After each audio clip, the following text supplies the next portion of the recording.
I don't know if you remember my last AI video, but it went horribly. Don't remember it? Here's a reminder.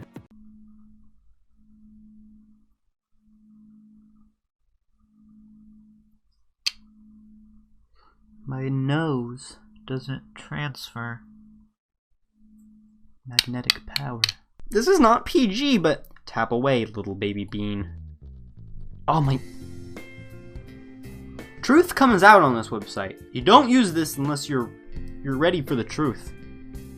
Blue Aether, my girlfriend, is dating American writer and producer Andy Robinson. When he moves to Ohama in November, I'll be there. I will be there, Andy. I will be there. I promise you I will be there. Who is talking? Is that my girlfriend? Is my girlfriend getting married this morning? She is dating on Tarzan and Andy Robinson with me. Rude.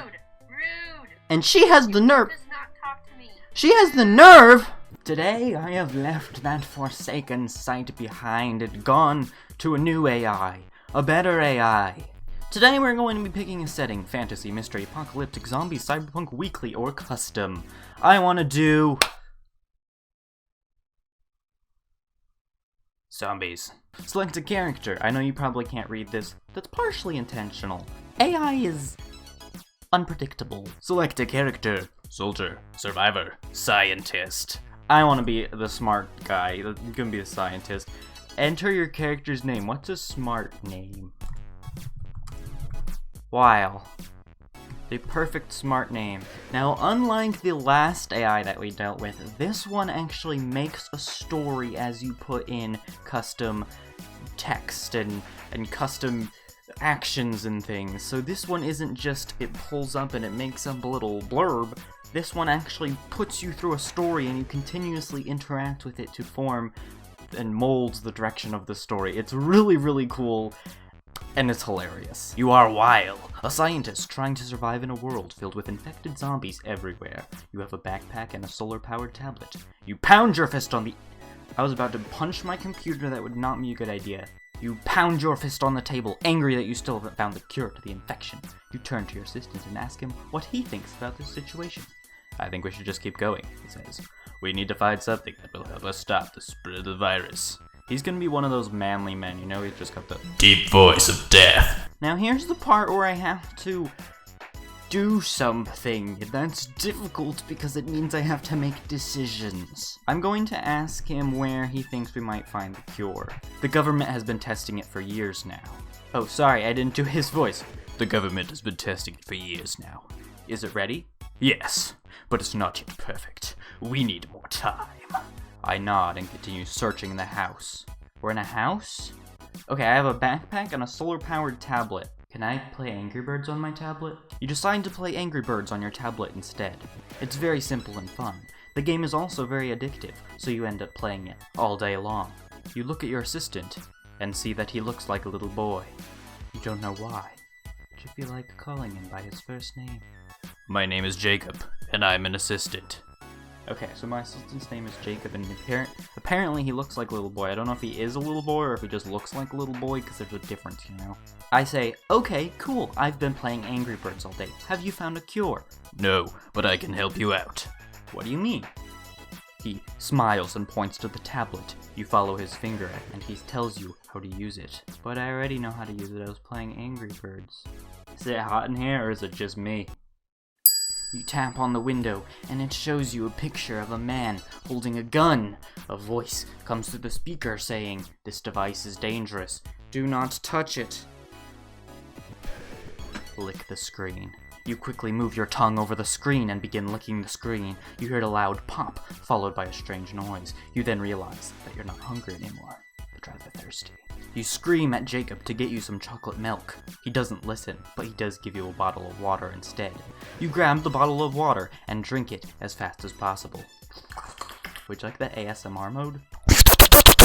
You sit down on the couch and start playing Angry Birds again. You don't want to be bothered with anything else right now. You finish playing Angry Birds for a while and then fall asleep. That was a good day of playing Angry Birds. I hope I beat the level. You open the door and find Jacob standing outside looking at you. What are you doing? I'm going to kill you. Oh, wait. No, that's me. What?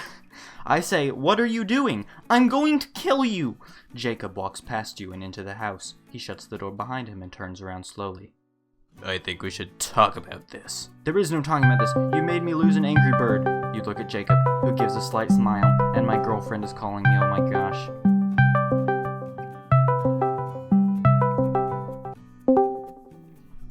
There is no talking about this. You made me lose Angry Birds.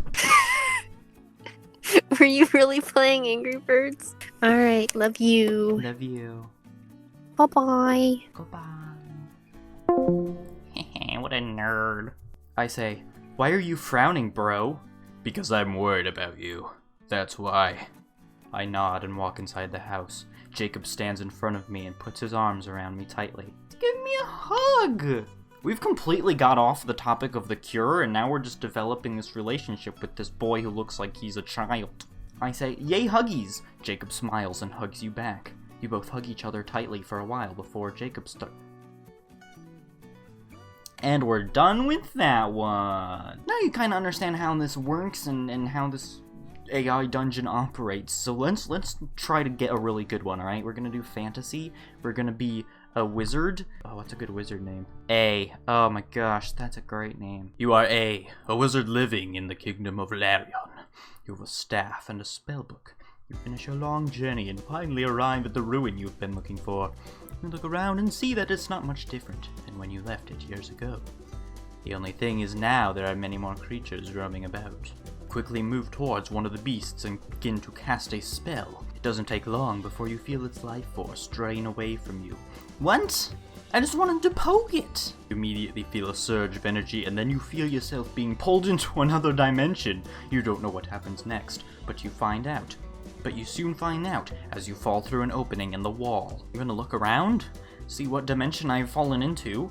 The next few minutes are very confusing. You try to remember everything you learned while you were studying here, but all that comes back is vague memories and strange images. What? Call out to the chicken gods. You slowly walk forward until you reach the ruins. You call out to the chicken god. He answers back with a deep voice. Hello, my child. What do you want? I say, I came here to offer you a sacrifice. Oh my gosh, I should have been more respectful. He looks down at you and smiles. Oh yes, I'm sure you did. How? It would be best if you offered me something to eat first. Well, that was my plan. Offer the chicken god fine seeds of wheat. You pick up a handful of seeds and throw them into his hand. He takes them and eats them greedily.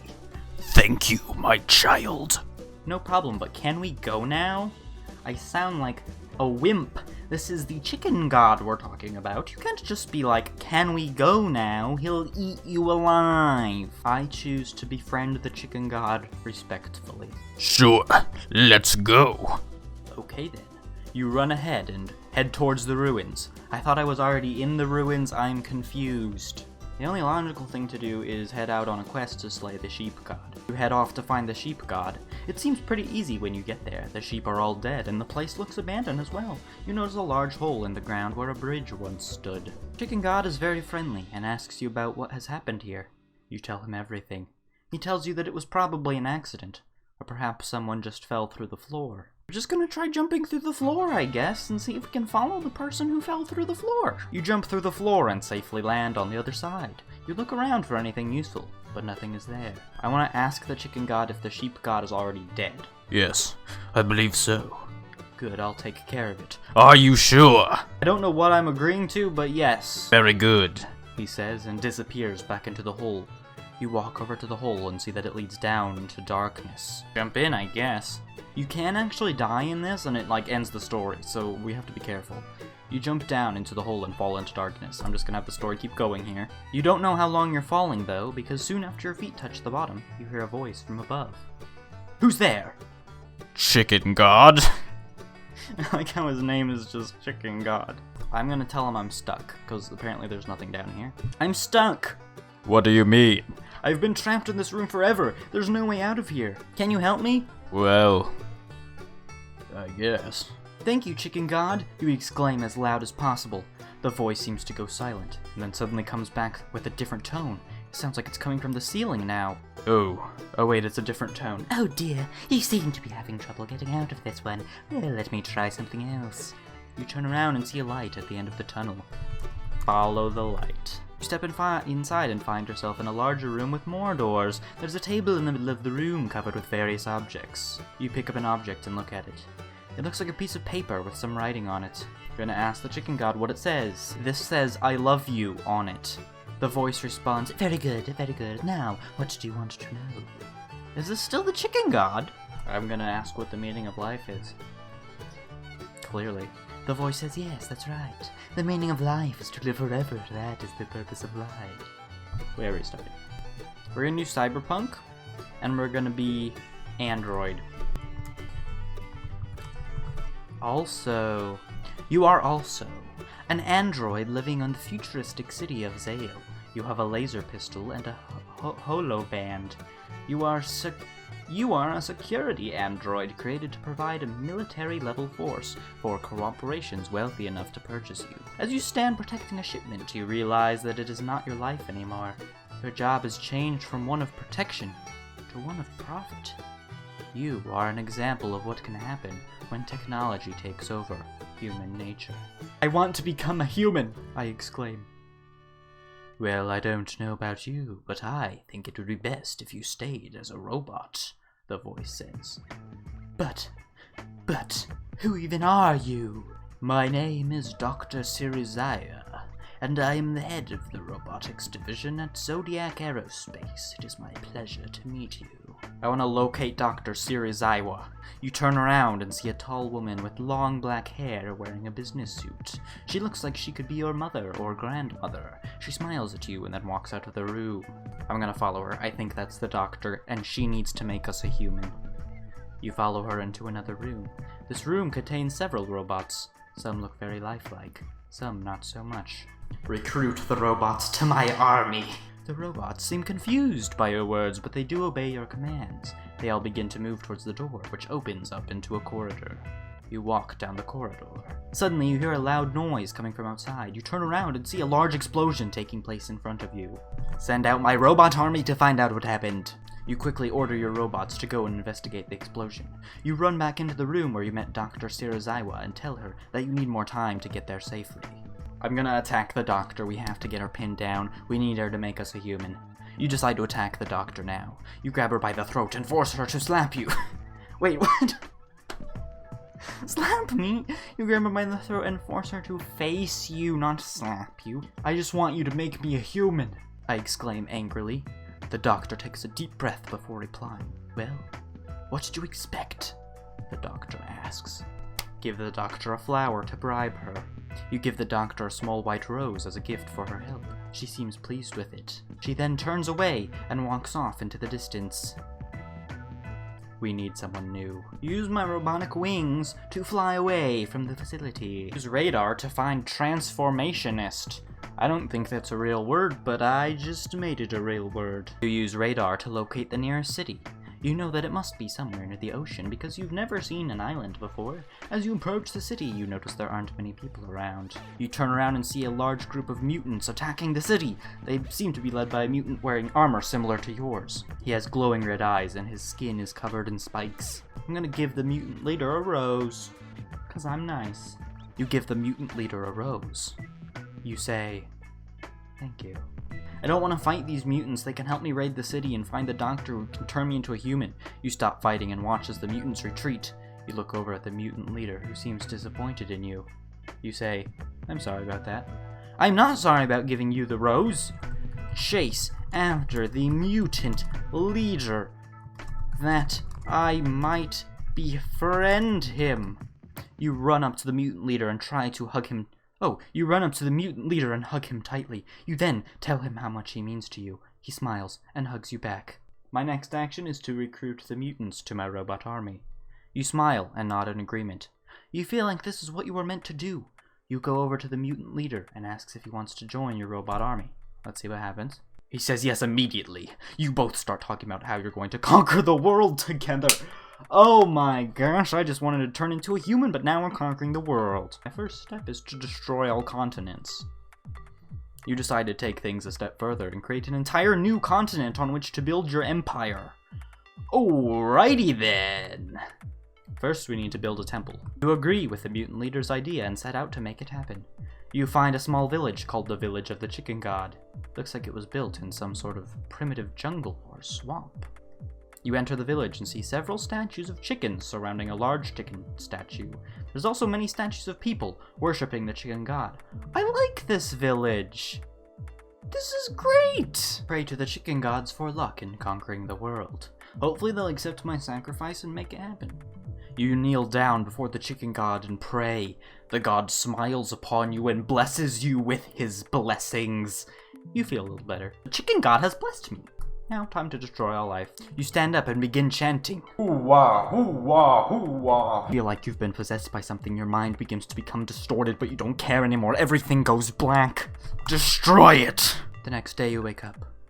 You look around and see that you're back in your hometown. You remember nothing of what happened yesterday. We got too powerful and the story just reset us. You know what, story? I'm gonna revert you. I'm gonna redo my decision so that we can keep going with this. Conquer the world!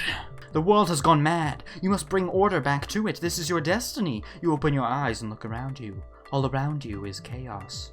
Eat all humans and turn their bones into robots. You quickly run over to the mutant leader, who is still standing next to the robot. He grabs you and throws you down onto the ground. You scream as he starts ripping off your clothes. But I'm a robot. I don't wear clothes, and the mutant leader is my friend. This must be a mistake. I thought we were friends. No, we're not friends. I'm going to kill you.